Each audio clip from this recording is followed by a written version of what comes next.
The opinions and views expressed in the following program are those of the speakers and the host, and do not necessarily reflect those of Yoakley Scott Corporation and your sports network. Yeah, I've been closer to Jesus before, so can you help me out? Oh, can you help me out?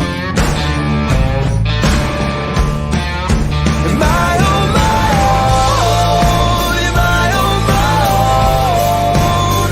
But can you help me out? Am I on my own? Am I on my own? Or can you help me out? Can you help me out? I've been scared to look in my soul.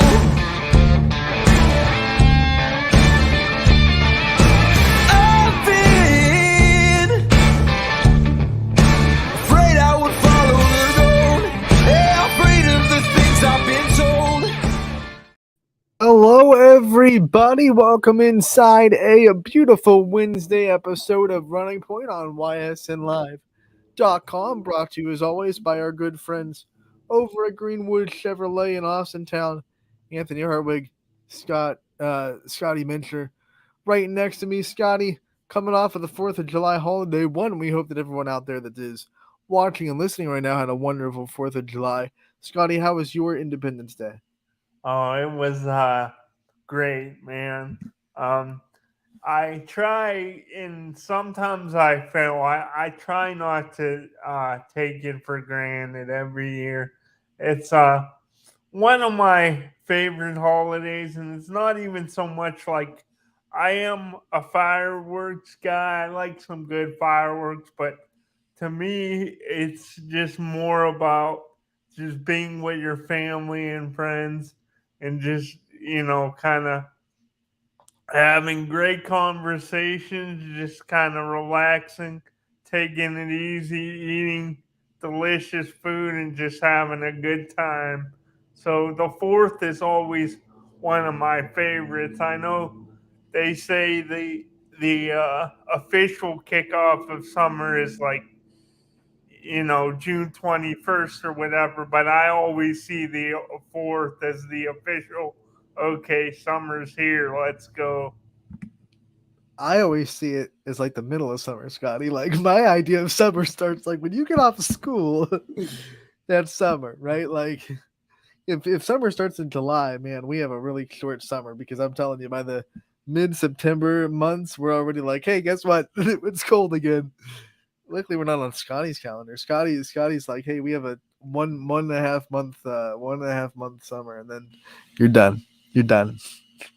No, I mean, because I consider it, I don't know. I still consider it summer.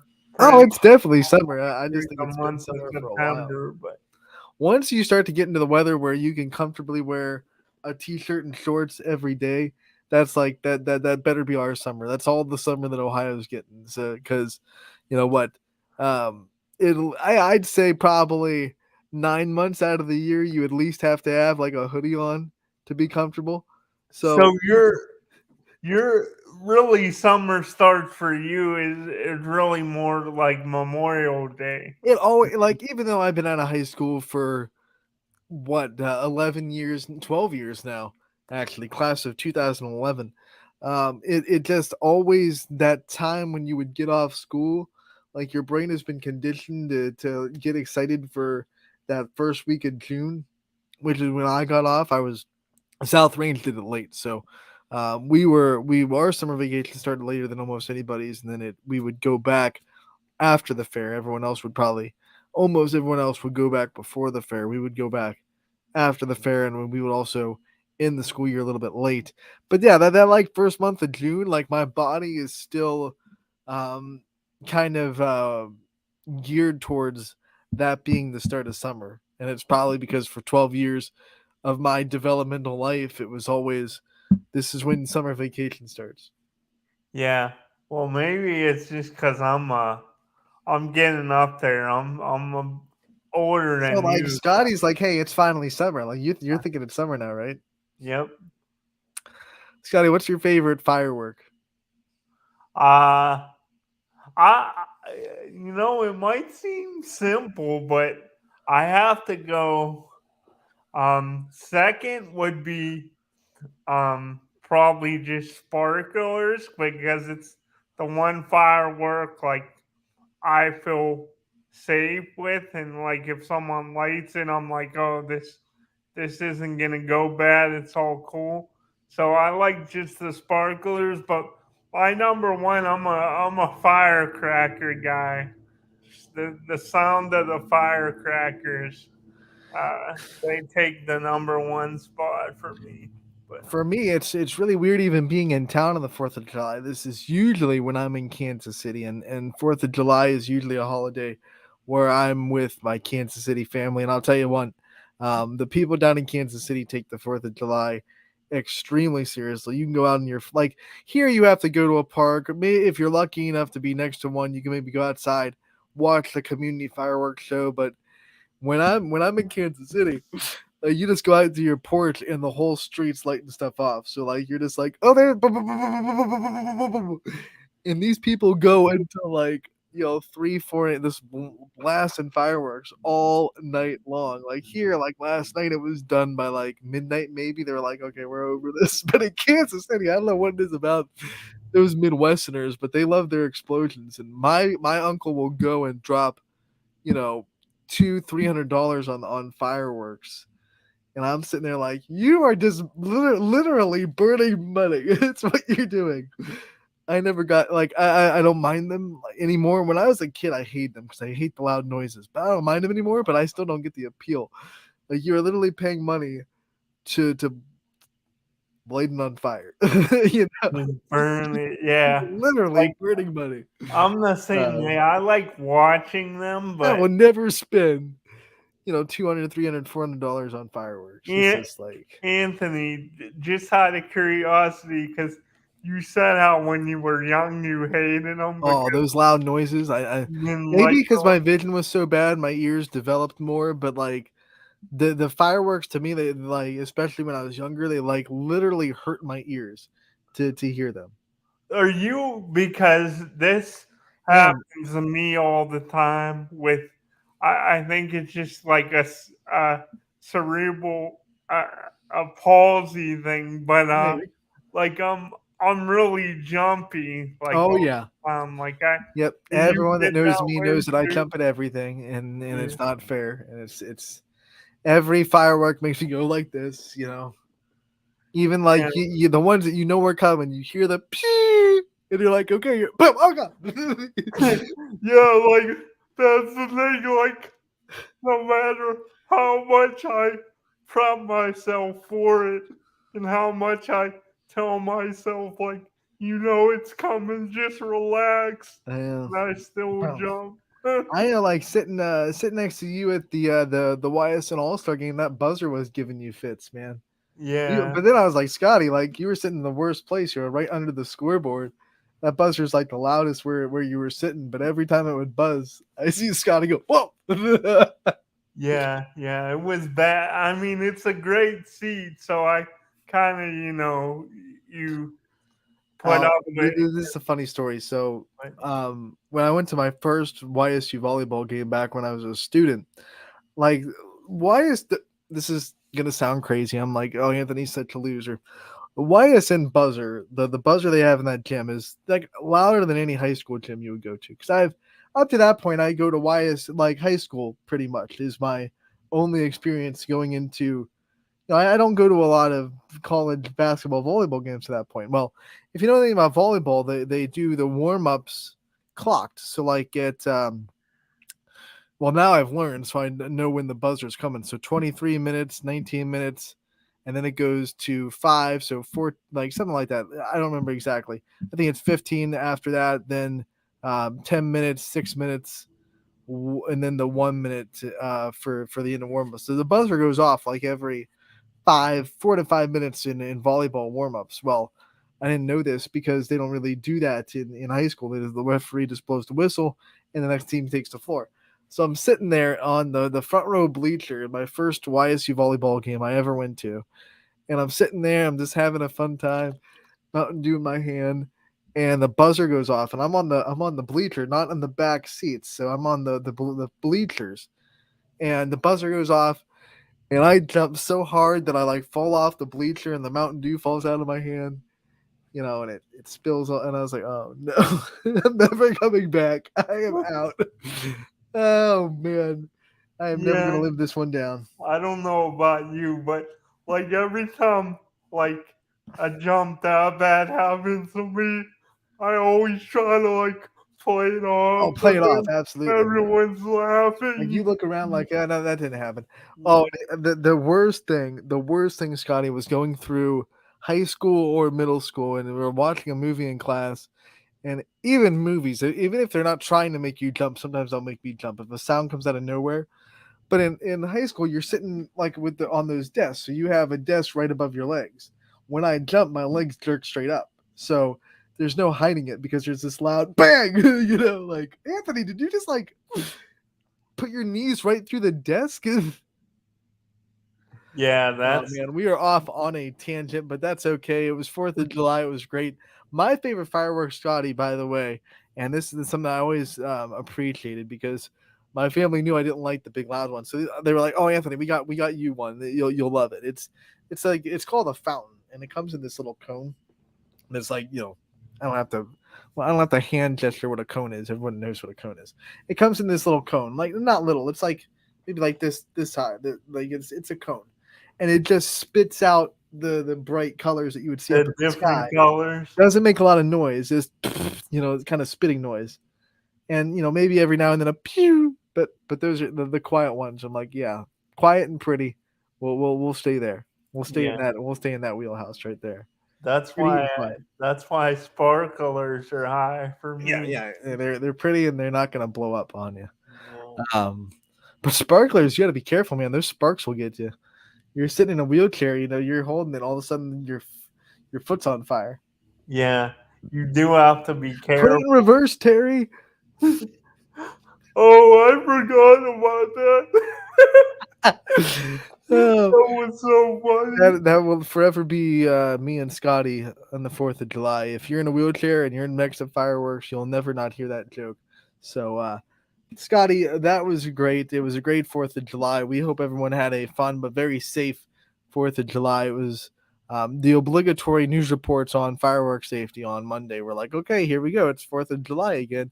We have to talk about how you should not hold a firecracker until it explodes, even though that's pretty much common sense. But hope everybody had a safe and fun 4th of July. And I'll tell you who had a 4th of July to remember. It was Bobstein Park. They were busy down there making up games for 18U and 16U Class B as they get ready for the playoffs to start. And there was also the 14U Championship Series, which we'll talk about after the 18U and 16U portion. But let's go over the games from the 18U. 5 games happened on the day. And we will start, Scotty, with Ballistic Baseball beating Dura Edge 8-0, the final score here. And as we open it up, it was really shutout Tuesday. There were a lot of shutouts on the day. Ballistic gets the first that we talk about, giving up just 4 hits, scoring 8 on 12, and 1 error for Ballistic. You look at their offensive power, and it came from a multitude of people, but 2 RBIs hit by Brady Harmon, and then Tyler Wright also had 2 RBIs. Wright went 2 for 3, Harmon went 1 for 2. And then you had an RBI from Tyler Cunningham and an RBI from Evan Tomasic, who went 2 for 4 with the run scored. You look at the pitching, Scotty, 3 arms do the damage. Dylan McElhenney went 5 1/3, which is the bulk of the work, gave up just 2 hits, no earned runs, struck out 5, but then he was also helped out by Cam Huff and Dom Malaya, who both threw a little bit out of the bullpen. They both only gave up a hit, no runs. And as a team, Ballistic was able to strike out 6. So a big win for Ballistic, 8-0, the shutout. On the 4th of July, they allow no fireworks from Dura Edge's offense. You like that little pun there? And Man, yeah, another shutout next is Nightline falls to Whiting 5-0. So two shutouts in a row. Scotty, the pitching was in full force on the 4th of July. Yeah, pitching, the name of the game, as they say, the momentum only as good as the next day's starting That pitching. that is so true. That is so true. Whiting gets the 5-0 win. They set the tone with 2 runs in the first, and then they scored 2 in the fifth, 1 in the sixth to end it 5-0. The offense for Whiting, Nate Thomas went 1 for 2 with 2 walks drawn. And then you had 2 RBIs driven in by Mike Del Duca, who went 3 for 3 with a walk, a perfect day at the plate. You got to love it, Scotty, when you know that the other team just cannot get you out no matter how hard they try. It's got to give you like a little bit of a swagger. Yeah, it does. You start. I know you said it before. Yeah, I think you start like feeling yourself a little bit. You kind of get that. Um, like you said, swagger. It's not always arrogance, but swagger and some confidence. But baseball is a game that can humble you real quick too. So you got Championship swagger, my man. That is what Whiting had. And Corbin Sevick went 1 for 4 with an RBI. Aiden Leindecker also 1 for 4 with an RBI and a run scored. So they both did really good. And those are guys that we've been saying their names for a long time, not just this summer, but in summers past, when talking about the Whiting Roll-Offs Class B program. Jack Ray got the win on the mound. 7 innings pitched, just 4 hits given up. No runs, of course. Look at this. Struck out 12. We've said a lot of big numbers for pitching, but I think 12 strikeouts in the 7 innings is the highest that I've seen, or that I remember seeing in Class B baseball. So 12 strikeouts, just 1 walk. A great day on the mound for Jack Ray. Yeah, man, that's talk about being dominant. That's as close to uh, almost perfect as you could get with just the one walk and over 10 punch, 12. Yeah, 1 walk and 4 hits. That's all he gave up. No runs. Prospects dominated their way to a win, 11-1 over the Avalanche. This might have surprised some people. Avalanche ahead of Prospects in the standings, but it did not matter last night. I should say yesterday, as Prospects score 4 in the fourth, and then a big crooked number in the fifth with a 7 spot to get all their 11 runs on 10 hits and 2 errors. The Prospect hitters, you can see a lot of them contributing. But they got 2 RBIs from Gino Lazzari, who was just named a PBR All State player for his work in high school at Lakeview. He continues to do work in the summer ball area as well. 3 RBIs from Olindo Pizzone, 1 for 3 day for him with a run scored and a walk. And then 3 RBIs from Carter Knupp, who went 2 for 3 with the run scored. Also had an RBI on a perfect day from Anthony Roper. He went 1 for 1 with a walk drawn. 2 for 4 day for Gino, like we said. And then an RBI also was gotten by Brett McSparren. He didn't get a hit, but he got an RBI and a run scored. So that's always a good day when you can get a ribby. Pitching for the Prospects was McSparren. He went 5 innings, gave up no earned runs, 5 hits, and struck out 5 in the run rule victory over the Avalanche. Yeah, that's a big win for the Prospects with the Avalanche. Um, and like you said, not really a bit of a surprise to many with Avalanche ahead of them in the standings, but that's a nice win.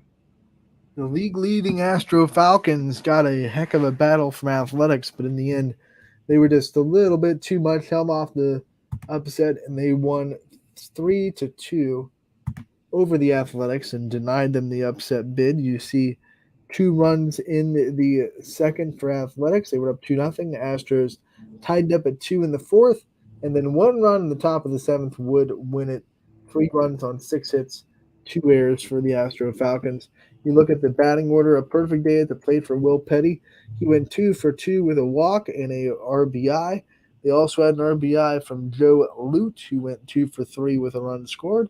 And then an RBI on the bottom there from John Chalice, who did not get a hit but did get a stake in the RBI. Pitching for the Astro Falcons was Jacob McGuire.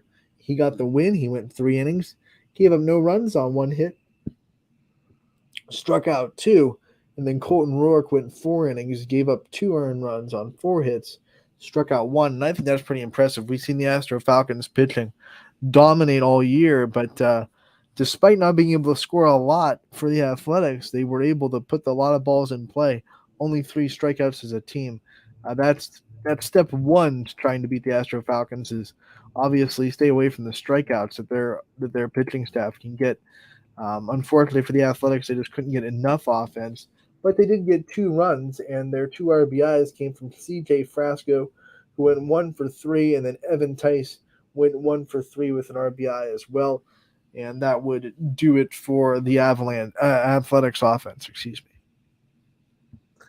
Yeah, the really great game. I mean, you can't really athletics. They they had their chances in that one. They fought hard. The Astros were just a little bit better. So this next one was a forfeit from Eagleware. So it was 7-0, 1 run for every inning. So obviously no stats given up there as the Prospects get the 7-0 forfeit win. With that being said, let's go look at the standings after the day. And 18U Astro Falcons still with that big 7-game lead. 18-8, 16-8, Stan Whiting. They are 2.5 games over the Avalanche. They gained some ground. Like we said, the Avalanche dropping that game to Prospects really hurt them in the standings. I mean, they've still got a playoff spot pretty much locked down. But you look at the congestion between them and down there in Athletics, just 2 wins separate these teams. So Nightline's at 14-11 tied up. Creekside has 12-11. They're just a game back. 13-12 are Ballistic. Prospects 12-13. And then Athletics 12-13. So you have a lot of teams right there in the 3, from 3 on down to Athletics, just really congested. Yeah, it's good to see. You always like to see, great competition, and the standings are pretty bunched up right now. So all these games, they mean even more. Let's go to 16U action, see what they had in store for us on the 4th of July. 6 games happen in 16U, and we will start with Creekside Fitness getting the win over Eagleware by a big margin, 15-1. Creekside gets the win. Dominating fashion there for Creekside.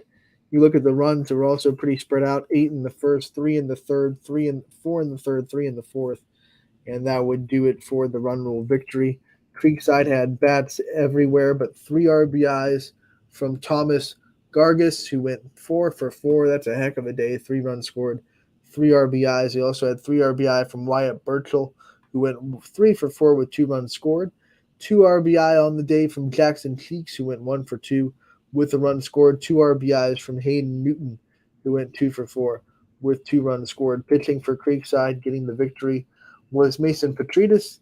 He went an inning, gave up no runs on no hits, struck out 2. You look at that, they had 5 pitchers throw 5 different innings, and they all pitched pretty well. No earned runs given up, 1 run total, and as a team, they struck out 6. So a big win for Creekside, 15-1 over Eagleware. Let's go back into the rest of the schedule. That was game number 1. Game 2 of the day was Ballistic falling to Whiting 7-2. The final score here. Let's look at this box score. As Whiting was down 2-0 after 1, came back with 1 in the second, 3 in the third, 2 in the fourth, 1 in the sixth, and ran away with this one. 7 runs on just 4 hits. Scotty, look at that. 5 errors from Ballistic Baseball. That's going to be something they look back at, and they're going to regret those mistakes, giving Whiting a lot of runs when they held them to just 4 hits on the day. RBIs for Whiting came from RJ Kissick. They also got one from Sam Patton and one more from Tyler Hawk, excuse me. Pitching for Whiting was Tyler Hawk, who went 3 innings, gave up 2 earned runs on 3 hits, didn't strike out anybody. Whiting as a team struck out 6, walked just 2. As Trayton Ross and Blake Scott both got some work on the mound as well. So Whiting gets the win 7-2 over Ballistic. Yeah, and like you said, they're gonna think about those errors. That's gonna stick out like a sore thumb with their pitching really holding them down as far as the hits. But you have that many errors in the game, 9 times out of 10, you're not gonna get the win. Athletics gets the win over Eagleware 9-2, the final score here. Some of the big bats for Athletics: 2 RBIs from Zach Ward, who went 1 for 2 on the day. He also had 2 RBIs from Derek DeFrangia, who went 1 for 3 with the runs scored. Pitching for Athletics in this win was Kale Moraski from East Palestine. The proud Bulldog went 6 innings, gave up just 2 earned runs on 3 hits, struck out 7. So a good day for Moraski as Athletics gets the big 9-2 win over Eagleware.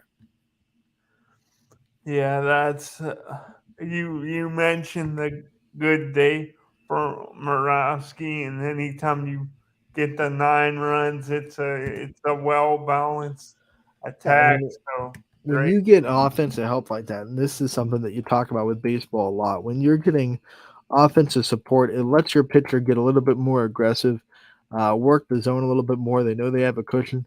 And for a guy like Moraski, that can lead to a lot more strikeouts when he's able to go and attack hitters and not have to worry about giving up a run here or there. And that's exactly what he did. Astro Falcons get the dominating win over Nightline, 14-4. The final score here. RBIs from a lot of different people. They did get 3 of them from Jacob Hayes, who went 1 for 3. 3 RBIs on a 2-for-2 perfect day from Bryson Zerwas. And then they also had 2 RBIs from Chandler Morris and 2 RBIs from Dawson Wallace. I am Dawson Wallace. 1 for 3 on the day, 3 runs scored with a walk drawn. Dom Polkovich got the win for the Falcons, going 6 innings, giving up to 2 earned runs, striking out a pair as well. And the Astro Falcons once again cruise to that 14-4 victory. Eagles were close early. They were down by 8-0. Scored 2 in the second, 2 in the third. It was 8-4, but then Astro Falcons responded to that with 3 in the fifth, 3 in the fourth, 2 in the fifth, 1 in the sixth, and made that runaway with that 1 run, walking it off in run rule fashion in 6 innings. We go back to the next one. Dura Edge falls to Prospects 13-6. Good day for the Prospects all around, 18U and 16U, getting a handful of wins for this program. You see the Prospects set the tone in the first 7 runs before Dura Edge even picked up a bat. They added 2 more in the 5th, 2 more in the 6th, 2 more in the 7th, and won 13-6. Prospects bats 3 RBI day for Mason Naraki, who went 1 for 3 with 2 runs scored. 2 RBI day for Evan Tuttle, who went 1 for 4. We've said his name a lot this summer. And then they had an RBI from a bunch of different people. Hunter Stacy was perfect at the plate. 2 walks drawn, 3 runs scored. He also had a hit and an RBI. 2 for 4 day for Landon Brunstetter, who went with a walk and a run scored and an RBI. They had an RBI from Will Carilla, who got a walk. An RBI from Evan Slavin, 1 for 2, 2 runs scored. And then finally, an RBI from Carter Boggs, who went 2 for 4 with the RBI. A lot of pitching help as well, as Will Carilla got the win, 3 2/3, gave up no runs on 2 hits, struck out 4. But they also had work from Zachary Zaboski and Anthony Battaglia, who both got innings work, 2 for Zaboski, and then Battaglia pitched 1 1/3. They only gave up 1 earned run on the day as a team, and they struck out 4 hitters as a team. Prospects gets the win 13-6.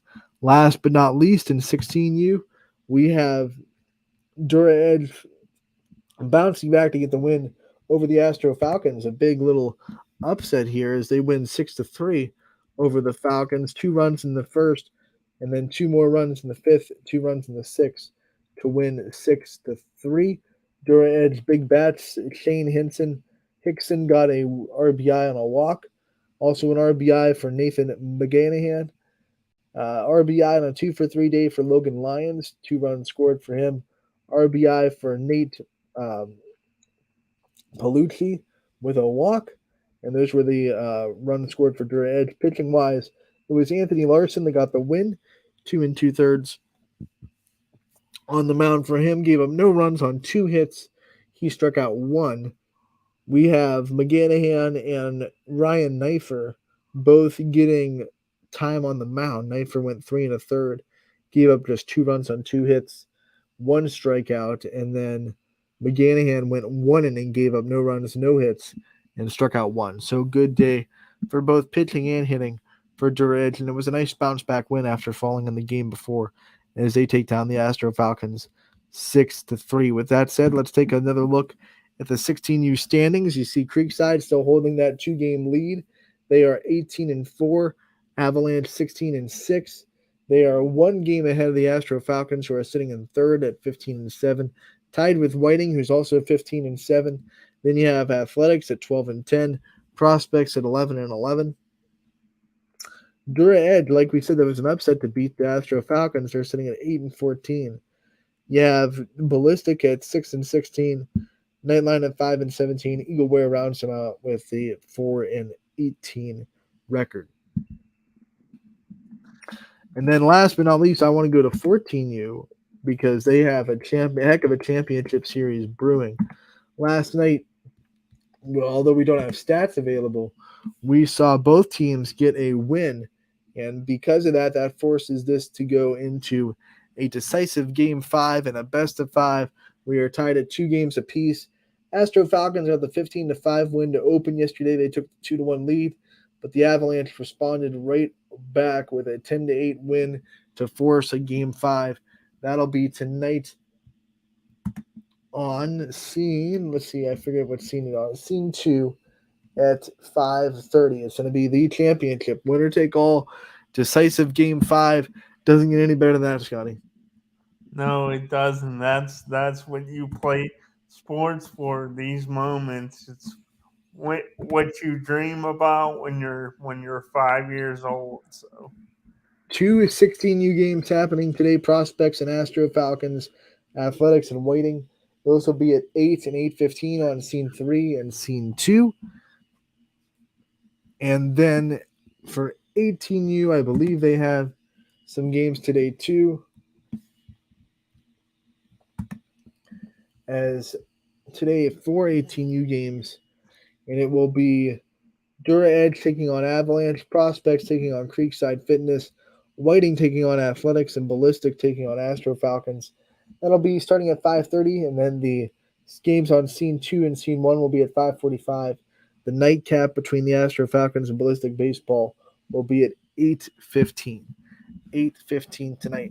Really quick, I'll get you the announcers that will be at the games for you. Let's see. We are on Wednesday, July 5th. We're going to have Joe Sebio is going to be on scene 3 tonight. Matt Marr is going to be on scene 2. Tim Corsa is going to be on scene 1. And he'll have, no, I think Matt Marr is going to have that 14U championship on scene 2. And then Tim Corso and Matt Marr will both be there for the nightcaps on scene 1 and scene 2. The scene 3 nightcap will be video only, but will still be on ysnlive.com. We have some District 2 baseball starting today. Noah Doty will be down at the Field of Dreams on L1 as Boardman takes on South Range at 6, and Canfield takes on Austintown at 8. Those will both be 12U games for baseball, and then we will be down for softball as well, as Austintown will face Howland. No, actually, I think that game has been decided. I think Austintown just moved on. I think Howland succeeded. That was going to be a continuation of the game that stopped in the top of the 6th. on Saturday with Austintown winning 4-3. Canfield will play Austintown 10U in the Winners Bracket Championship on S2 softball. I will be there for that. And then at 8 o'clock on S2, Boardman will play Austintown for the 12U Championship at the Field of Dreams. So we have Little League Baseball and softball both happening tonight as baseball starts, softball wrapping it up. It's going to be a fun time. Yeah, it's a really fun time. It's what this time of year. It's you kind of said it last week. Like there's sports I really love, and baseball's one of those. Like no matter what time of year it's on, even if it's at the start, like I'm all in. But definitely when it's in season, like I'm just a sports fan, so any sport that's in season, I try to cherish, matchups like this and moments like these. Don't rush it away. So these are some great matchups we're looking at. We're going to take a short break. When we come back, we'll see what's on Scotty's mind today. He's always bringing great stuff to the table. So we'll be right back on Running Point, brought to you as always by Greenwood Chevrolet in Austintown. Hi, this is Zell Bush. Hi, this is Tom Flynn. Hi, this is Steve Rossetto. Hi, this is Ryan Miller. Hi, this is Rich Sakui from WRS Wealth Advisors. With our combined 80 years of experience, WRS Wealth Advisors are the area's premier wealth and retirement specialists. Call 330-965-0370 to learn more about our individual and corporate financial planning services. Or visit WRSwealth.com. Go Raiders. Go Dogs. Go Cats. Go Dogs. Go Tigers.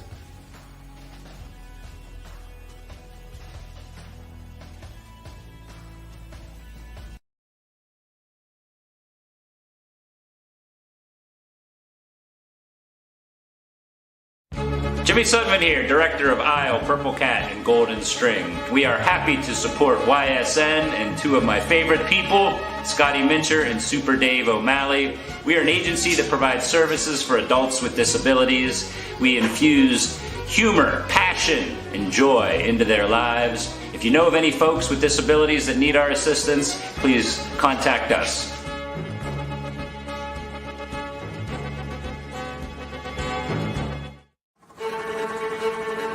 Reliability,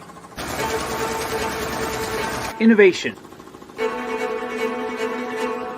scale. These three values are those we look forward to in our business and in our team. If you're ready for a reliable employer who looks constantly to think outside the box in big ways, we're ready for you. Apply now. Help us push the envelope and deliver success. Envelope 1. Take that one extra step. Winter, spring, summer, and fall. Mill Creek Metro Parks is your park for all seasons. Make a memory in the park. Plan your visit today at millcreekmetroparks.org. Shopping for a vehicle online should be easy and worry-free. Introducing Merge from Greenwood Chevrolet, a completely new way to buy a car that combines the convenience of shopping online with the personal touch and expertise that Greenwood is known for. With Merge, shopping is as easy as 1, 2, 3. Choose a vehicle from our pre-owned inventory, build a deal that fits your needs, and finalize the deal with our online buying team. That's car buying in a new lane. Visit greenwoodchevrolet.com and let us go the extra mile for you. As you just heard, you can go and shop online at Greenwood Chevrolet to match the convenience of online shopping with the personalization that you need to buy a car. But what you can also do online at greenwoodchevrolet.com is you can schedule a service appointment with Greenwood. It is simple with their online feature. Fill out a couple of questions, find the time that works best for you, confirm the appointment, and they will take care of the rest. Greenwood Chevrolet, they go the extra mile for you. Check out greenwoodchevrolet.com/schedule-service to schedule your service appointment with Greenwood Chevrolet in Austintown. They go the extra mile for you. so you don't have to. We thank them every day for their constant support of not just Running Point, but also everything that we're able to do with YSN. So, with that being said, we look forward to continuing this Wednesday episode of Running Point. And like he does every Wednesday, Scotty Mincher bringing great nuggets of topics with him in his head. Scotty, what is on your mind today? Yeah, I'm glad you asked, Anthony, because I've been chomping at the bit to get at this.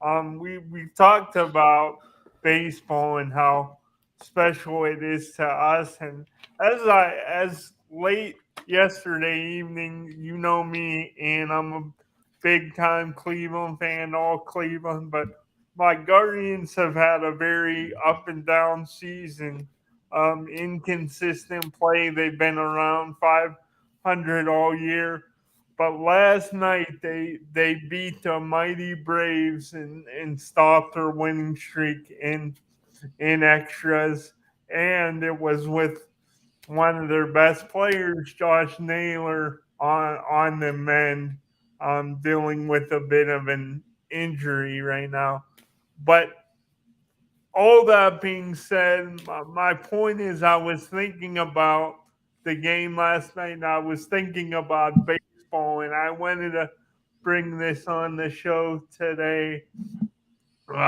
I was just curious, Anthony, because we're both big time baseball fans. I know it's been a rough couple years for you, at least on the major league level with your Royals, but you're a diehard. You still watch them.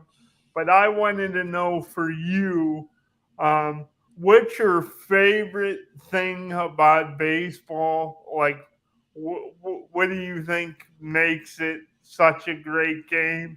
What's your favorite thing? And then, is there one thing you would change, or even not necessarily change, but add to the game if you could? So I just wanted your thoughts on that. You always got to get the jab on the Royals, don't you? You always just got to throw it right in there. Boom, boom. I haven't seen a world. The Guardians haven't won one in over 70 years, so I got to get all Yeah. the jobs I can when I can Well, at get. least we have one of these.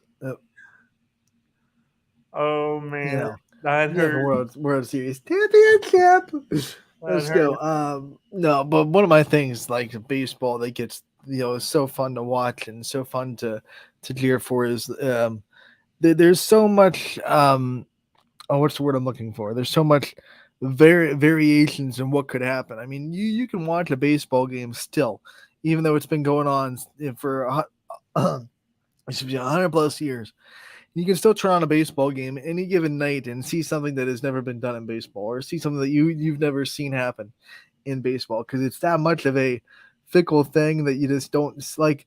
This year, I saw a guy catch a ground ball. He couldn't get it out of his glove, so he just took the glove off and threw it to first. I mean, like stuff like that. That and I know it's happened before. I think it's happened in the the last 10 years, but you just almost never see it, and it just those little things that happen like that that make it fun. Another thing I like about baseball is you can't water it down. Like there's no when you get to professional basketball, especially.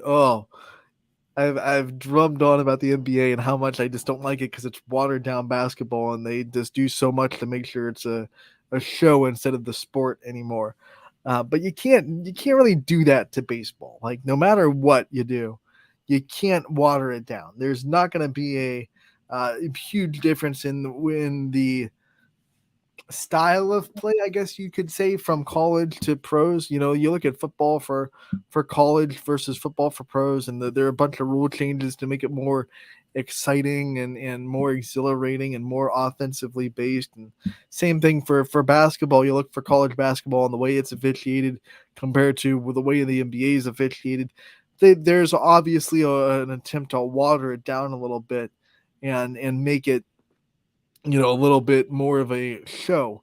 But baseball, you can't do that really. I mean, the strike zone is the strike zone, unless they took the MLB and said, "Hey, your strike zone is going to be like, either really small for make the offense better, or really big to make the pitching easier, or something like that. Like there's no rules that like make it all of a sudden almost, I don't want to say easier, but make it like harder to for one side of the field to do things because it's professional. I don't know, that's one of the things I've always liked about baseball, the fact that there's no watering it down when you get to the professional level. It's literally the highest level of the sport, and they're playing it in the most pure way you can play it. And I think I know where you're getting at, Anthony, because even as popular as the NFL is, and I know like people years ago they would talk about baseball being the national pastime. Now people argue, is it really still like has NFL football overtaken it? But the one thing that I had thought of immediately, Anthony, is I'm sure you have people in your circle too, family and friends that are older, and they really like the NFL, but I'm sure you've gotten conversations where they say it's not the same because you can't hit quarterbacks the way you used to be able to, and the rules are so geared in favor toward the offense, so you're really at a disadvantage. Even if you have a really good defense, the offense more times than not is at the advantage. But you really don't see that in baseball. It would be like let's say I can't even try to even like let's just say like okay, your DH can only get pitched to this certain way because we need to make sure the DHs have a good hitting season because we need to make money off those players. It kind of be like you can't really do that in baseball, and I get why the NFL does it. Their money is in the quarterbacks; those are their superstars, and a season without one of their star quarterbacks is just going to not be as exhilarating. It's not going to be the ratings are going to be good. If there's ever a season where like not like you take the top four most popular quarterbacks in the league and they all get hurt, that would be devastating for the NFL. So I get why they're like, hey, we just got to make sure these guys are safe, and that's just reality because that's where the money is. But there's no way to do that really in baseball. They're trying with the shift, like you can't shift anymore, and they're trying to make. I think there's a rule, suggestion to change the strike zone in Major League Baseball, but it's just really hard to do the way that football and basketball more so like that football and basketball really have changed the rules in the professional level to make it more exciting and make their money off of it. And you really can't do that to a sport like baseball. You can try, but there's not a lot of ways to alter it so it just becomes a different thing. You're saying with basketball and football, they can do it, and it has a drastic impact on the game. Yeah, like basketball is the easiest thing to do it. It's like, hey, we're gonna let them travel. We're not gonna call a lot of stuff. Our defenses are going to be almost. I think they're told to not show effort on defense. I think that's one of the guidelines in the NBA because there's a lot of times when it's like, I could probably stop this guy from dunking, but meh, I'll just let that poster happen, let that awesome moment happen for the TV people. So you can do that in basketball really easily. Football, it's not super easy. There's still a lot of stuff that goes into, but they have watered it down. They said, okay, we're not going to touch the quarterbacks. You can't touch a receiver after 5 yards. There's a lot of stuff they've put into place to make sure that the NFL is a entertainment show more than it is a pure game of football. And the big college game is starting to turn into that a little bit too. But like I said, baseball is a sport where there are little things you can try to do, but at the end of the day, you just can't water down the sport too much. It's just not a sport you can do that with.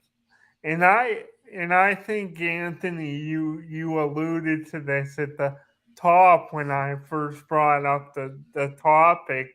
One of the things that's very special about it for me, and something I kind of cling and hold on to, I could watch a game an all-star game from the 1970s, and then I could watch a game today, and it's still got that pure, like, that kind of childlike innocence to it, but it's just a simple game. But you could watch a game from decades ago, 50 years ago, and watch one today, and it's still in large part the same sport. I You think. ever realize, like, you ever watch a game from maybe like the 80s or not? I mean, I think the change happens like in the like or like the mid to late 90s, but like you go back, like watching a game from the 80s, and it's funny, like when you see them running the bases and you see them swing and run, like their move, like people moved differently back then, I feel like. And it's weird to say, like, how can you move different? But like when I watch someone in the 80s run the bases, and then I watch someone from now, like run the bases or even the swings, they just they don't look the same to me. Like I feel like people move differently in the 80s for some reason. I was watching, well, I was watching the 85 World Series, and I was like, these guys just don't look the same. Maybe it's because it was the TV quality or what have you, but I was like, something about this seems a little bit off compared to watching the game now, and it wasn't just the video quality. You ever feel like that? Yeah, I do think a little bit. Yeah, I think some of that does have to do with the just like the TV broadcast. Um, but yeah, you're right. And baseball is one of those ones. It's weird too because I think the swings have changed. I do. I think like nowadays, hitters, especially when they're at that level, they break some of the fundamental things now, and it's more like we want to hit a home run. We want to blast this ball as hard as possible. And I feel like back then the mantra of a hitter was just put the ball in play. And I think the swings are a little bit more defensive when you watch older baseball. They're a little bit more, trying to just get bat to ball. I'm not really worried about launch angle and things like that. So I think the mechanics of the swings are kind of the same. You can't change that. But I do think there are little things that look different. And I think that might be what was throwing me off a little bit. um yeah, Because and we've had people complain about that. I've sat in a lot of family. you know what? That's probably the one thing I would say that's like I don't want to say watered down because it comes from these guys being so good that they can kind of bypass some of the fundamentals of a swing sometimes and go for things like launch angle and things like that. Like big example, like you look at A-Rod swing, especially in the last like 6 or 7 years of his career, and like he had this big um, campaign where he was putting out training videos and stuff like that, and they would use his swing. And I was watching it singing like he breaks some rules that I would not tell a young hitter to do because he's good enough to break those rules and get away with it because he obviously went through the fundamentals first and he learned all that stuff and he's a great hitter because of that. But now that he got to that level, he kind of has the talent and the ability to break some of those swing rules to try to get other things, done on the and checklist. and I So I think that's one of the things that is a little bit.